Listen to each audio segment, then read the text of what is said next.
BA part second year Hindi साहित्य के विद्यार्थियों का गवर्नमेंट कॉलेज कोलायत की तरफ से इस ऑनलाइन वीडियो हिंदी साहित्य की कक्षा में एक बार फिर से मैं स्वागत करता हूं। हम लोग द्वितीय वर्ष के द्वितीय प्रश्न पत्र पर हम लोग द्वितीय पेपर से संबंधित सिलेबस पर हम लोग चर्चा कर रहे हैं। आपके उस पाठ्यक्रम में जो द्वितीय प्रश्न पत्र है नाटक और एकांकी, उसमें हम लोग आधुनिक काल के समर्थ और प्रतिष्ठित नाटककार साहित्यकार भारतेंदु हरिश्चंद्र के नाटक अंधेर नगरी की समीक्षा कर रहे हैं पिछले 2 वीडियो से। आज की इस कक्षा में हम लोग अंधेर नगरी जो नाटक है उसके मंचन की दृष्टि से, अभिनेता की दृष्टि से हम यहाँ समीक्षा करेंगे और ये जानने का प्रयास करेंगे कि अंधेर नगरी उन्होंने जो एक ही रात में ये नाटक लिखा, छोटा नाटक लिखा, प्रहसन जिसे कहा गया है, क्या वो वास्तव में मंच पर मंचन करने योग्य है या मंचन में वो कितना सफल हुआ है, उसकी आज यहाँ समीक्षा करते हैं। देखिए, अभिनेता की दृष्टि से अत्यंत एक सफल रचना आलोचकों ने इसको माना है, जिसे नौटंकी के रूप में प्रस्तुत किया जा सकता है। एक ऐसा प्रहसन है ये जिसमें अनेक गूढ़ अर्थ व्यंग से भरे हुए हैं और मात्र मनोरंजन का ये साधन नहीं है। यद्यपि मन का रंजन होता है, लेकिन इसके माध्यम से इसमें अनेक प्रकार की जो समस्याएं हैं, वो चाहे चतुर्थिक समस्याएं हैं, राजनीतिक, सामाजिक, आर्थिक, धार्मिक और कई प्रकार की जो समस्याएं हैं प्रशासनिक स्तर की, उन सबको समेट करके अपने इस छोटे से नाटक में प्रस्तुत किया है भारतेंदु जी ने। और उस समय की जो जनता उन समस्याओं से पीड़ित थी, तो उन समस्याओं को सामने रखकर जनता जिससे कि उस समय सोचे, उस पर विचार करे और उनका समाधान ढूंढने का प्रयास करे। तो अभिनेता की दृष्टि से देखिए, इसमें कथानक को लेकर के बात की जा सकती है। तो कथानक के आधार पर अगर हम बात करें तो निश्चित से ये उपयोगी कथानक है। इसका कथानक सुविचारित योजना का एक परिणाम है। तो लेखक ने उस समय के, उस युग के लोगों की शिक्षा है, मनोवृत्ति है, रुचि है, उन सब को ध्यान में रखा है। और इस नाटक का जो कथानक है बहुत ही सरल, लघु आकार का निश्चित करके लिखा है। बिहार के किसी एक रजवाड़ा है जो उसको आधार बनाया है और इस 6 अंक वाले हास्य नाटक में जो पात्र है महंत जी, उसकी बुद्धि चातुर से अंधेर नगरी के जो चौपट राजा है उसके पतन को निश्चित किया है। उसको पतन को यहाँ पर पाठकों के समक्ष रखा है। यद्यपि सभी छोटी छोटी घटनाएं आपस में बड़ी निपुणता से और सहजता से यहाँ जोड़ दी गई हैं, जिसके कारण उसकी कथा में कहीं न कहीं अवरोध उत्पन्न नहीं होता, कहीं भी उनमें ही जटिलता दिखाई देती है, बल्कि इसमें गति, सरसता और संक्षिप्तता है जो सफल नाटक के लिए आवश्यक है। अंधेर नगरी को 6 अंकों में बांटा गया है। तो इसकी जो अंक योजना है वह भी काफ़ी उपयोगी है। आकार में काफ़ी छोटे हैं, अलग अलग स्थान के आधार पर बांटा गया है। हर अंक यद्यपि एक दूसरे से जुड़ा हुआ है। तो पिछली कथा को उसके द्वारा आगे के अंकों को एक सहज ही गति प्राप्त होती है। तो अंतिम अंक में इस नाटक का चरम उत्कर्ष प्राप्त हो जाता है और जो चौपट राजा है उस नगरी का, वह अपनी इच्छा से फांसी पर लटकने के लिए तैयार हो जाता है। तो हर अंक के साथ पाठक और दर्शक का जो मन है वो निश्चित रूप से निरंतर जिज्ञासा से भरता जाता है और अंतिम अंक की समाप्ति के साथ ही वह कथानक के निरंतर बदलाव और चौपट राजा के निर्णय के कारण ठहाके के साथ हंस पड़ता है। दृश्य विधान इसका जो है वह निरंतर परिवर्तनशील है। देखा जाए ध्यान से तो नाटक में 6 अंक नहीं अपितु उनको हम दृश्य विधान कह सकते हैं, जिनमें बाह्य प्रांत है, बाजार है, जंगल है, राजसभा है, अरण्य है, शमशान नाम से प्रकट किया गया है इनको। बाह्य प्रांत, बाजार, जंगल, राजसभा, अरण्य, शमशान, ये 6 दृश्य विधान है। समूचा जो ये नाटक है इन 6 स्थानों पर 6 दृश्यों के माध्यम से प्रकट किया गया है और सभी दृश्यों को पर्दे बदल बदल कर बहुत तेजी से बिना किसी देरी के दर्शकों के सामने प्रस्तुत किया जा सकता है इसको मंच पर। तो उनके विधान में एक किसी प्रकार का कोई आडंबर नहीं है। हर दृश्य एक दूसरे पर आश्रित है, ये कह सकते हैं।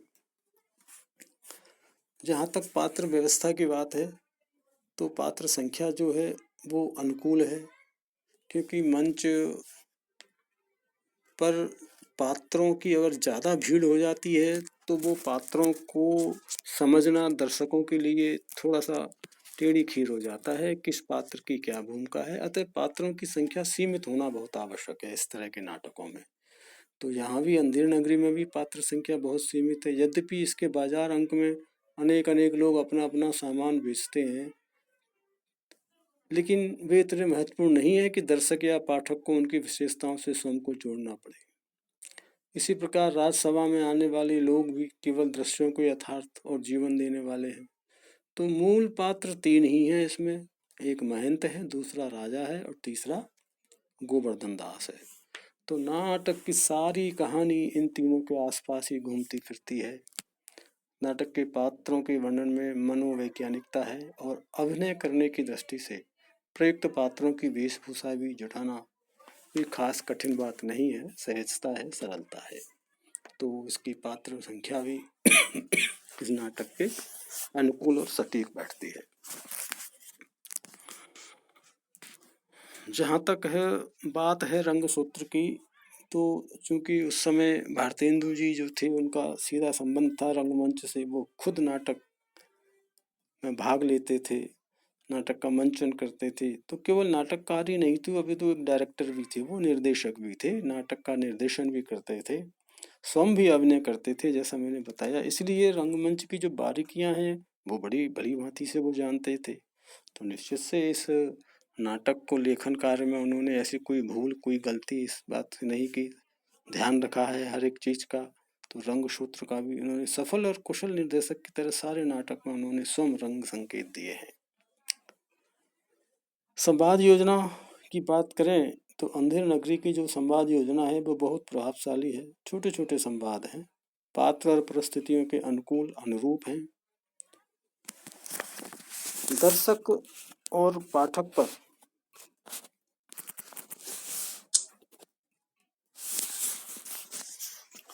अपना पूरा प्रभाव वो डालते हैं। इसके साथ ही नाटकों के संवादों में चुटीलापन है, व्यंग है, लाक्षणिकता है। तो जब इन संवादों को दर्शक मंच पर अभिनय करते हुए देखते हैं तो वो उनसे एकाकार अपने आप को स्थापित करते हैं।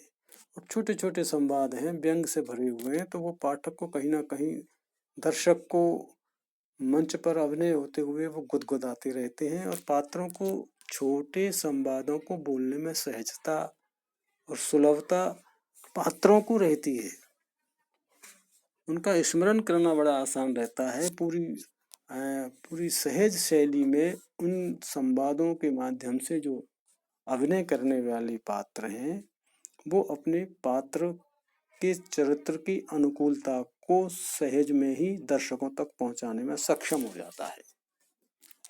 इसलिए ये संवाद योजना भी काफी प्रभावशाली है। भारतेंदु जी ने इस अंधेर नगरी प्रहसन में छोटे बड़े कुल 6 गीतों का प्रयोग किया है। गीत योजना की दृष्टि से अगर हम चर्चा करें तो इसमें व्यंग प्रधान शैली में उन्होंने गीतों की रचना की है और इस प्रकार से इन गीतों की रचना की है जो उस समय की जो समस्याएं हैं वो लोगों को स्पष्ट नजर आए गीतों के माध्यम से, और लोगों के मन में नहीं बल्कि उनकी जीव पर भी इन गीतों के माध्यम से आ गई। तो ये गीत अति सरल शब्दों में गाए हैं जिससे कथा को अवरोध नहीं मिलता, अपितु कथा को एक सहज और सुलभ गति मिलती है। तो ये गीत भी, गीतों की दृष्टि से देखें तो ये नाटक निश्चित ही अभिनय की कसौटी पर खरा उतरता है। और भाषा जो शैली है इसकी, यद्यपि नाटक की जो सफलता है वो दायित्व संपूर्ण भाषा पर बहुत काफी निर्भर करता है। भाषा भी सरल भाषा शैली पर निर्भर करता है, सरल होनी चाहिए भाषा, पाठकों की ऐसा, दर्शकों को ऐसा लगे कि उनकी ही भाषा के माध्यम से मंच पर कोई नाटक मंचन हो रहा है। भाषा से एकाकार जल्दी भाषा के माध्यम से ही दर्शक एकाकार कर पाता है अपने पात्रों से, नाटक के पात्रों से।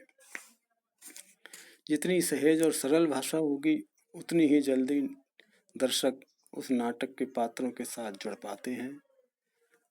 तो संवादों को इसीलिए आलोचकों ने नाटक की आत्मा माना है और संवादों का प्राण तत्व है भाषा। तो लेखक ने इस अंधेर नगरी में सरल, सहज और पात्रों के अनुकूल भाषा का प्रयोग किया है। पात्र जिस स्टैंडर्ड के, जिस वर्ग से, जिस स्तर के हैं, उसी स्तर की भाषा उन्होंने उन पात्रों को सौंपी है।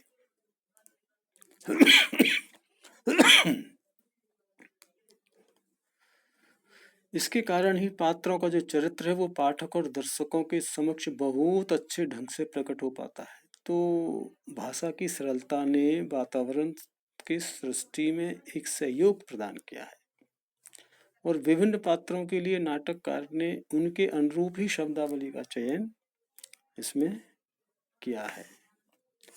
तो कह सकते हैं कि अंधेर नगरी अभिनय की दृष्टि से पूर्ण रूप में सफल रचना है और इसका तो कोई एक बार नहीं अनेक बार मंच पर मंचन हो चुका है। इसका तत्कालीन परिवेश को उजागर करने में सक्षम यह नाटक आज भी हमारे युग को उजागर करने में पूरी तरह से समर्थ है।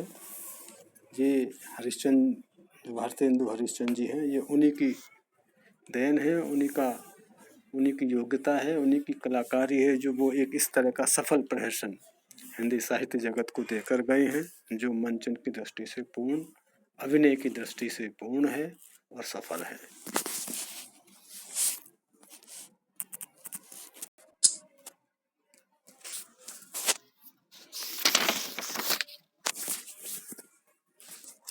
अगर हम बात करें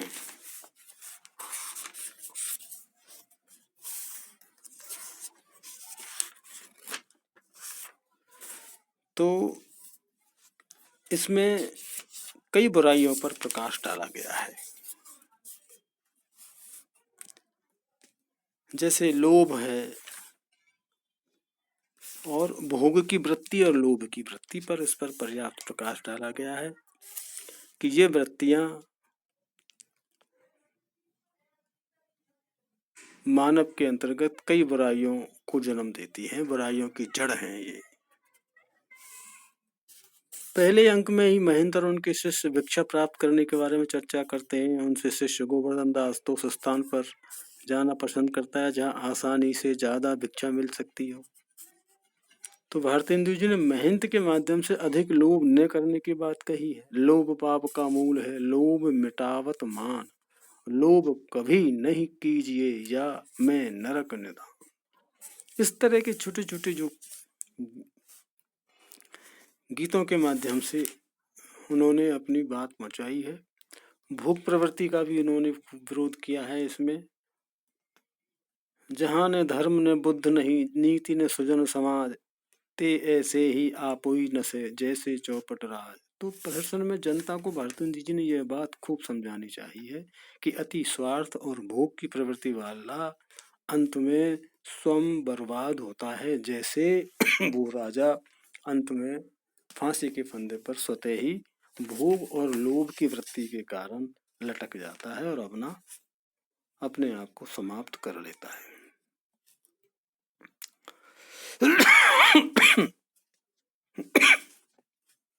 तो भारतेंदु जी यहाँ जनता को बताना चाहते हैं कि शासन करने वाले स्वार्थी होते हैं, ऐश करने वाले, सुखों को भोग करने वाले अनैतिक होते हैं, दृष्टि में गुणों का कोई महत्व नहीं होता है। कोकुल बायस एक सम पंडित मूर्ख एक, यह कह करके उन्होंने बताया है कि व्यवस्था रहने लायक, सहन करने लायक नहीं होती। तो ऐसे लुटेरे शासकों को हटा देना चाहिए। एक तरह से हास्य व्यंग और प्रतीक युक्त प्रहसन निश्चित रूप से अंधेर नगरी द्वारा जनता के सामने रखा गया है, जो मंच पर मंचन करने पूरी तरीके से योग्य है। और मैंने जैसा बताया कि कई बार, एक बार नहीं अनेकों बार इस प्रहसन का सफलतापूर्वक मंचन किया गया है। तो आज मैंने आपको इस ऑनलाइन कक्षा के माध्यम से बताया कि छोटा जो प्रहसन है जो एक ही रात में लिखा गया, किसी रजवाड़े के ऊपर लिखा गया, निश्चित रूप से एक सफल प्रहसन है और सफल मंचन योग्य है।